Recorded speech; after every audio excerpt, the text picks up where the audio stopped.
Praise the lord. మొదటి తెస్సలోనికయులకు రాసిన పత్రిక 5వ అధ్యాయం 17వ వచనం. ఎడతెక్క ప్రార్థన చేయడం.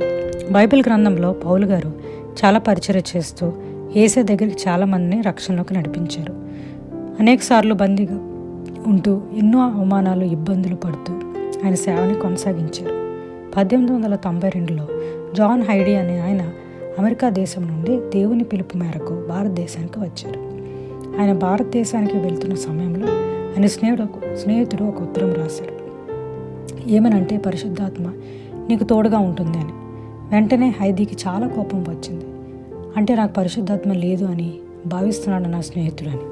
కానీ ఆ తర్వాత ఆయన దేవుని మాట వినాలని నిశ్చయించుకున్నాడు. హైదీ పంజాబీ రాష్ట్రంలో చాలా దేవుని సువార్త ప్రకటించాడు. దేవునితో పెనులాడేవాడు. దేవా, నాకు ఒక్కరినైనా నీ రక్షణలోకి నడిపించాలి అని, లేదు అంటే నా ఆత్మను నీ దగ్గరకు తీసుకువెళ్ళు అని సాష్టాంగపడి గంటలు సైతం ప్రార్థించేవాడు. ఒక సంవత్సరంలో 400 మంది యేసుని తెలుసుకున్నారు. ఆయన ఒక చెవిటివాడు. పంజాబీ భాషలో మాట్లాడటానికి, ఆ భాషను నేర్చుకోవడానికి చాలా కష్టపడేవాడు. 7 సంవత్సరాలు చాలా పెద్ద ప్రార్థనా కూటాలు పెట్టారు. అనేక మంది యేసుని తెలుసుకున్నారు.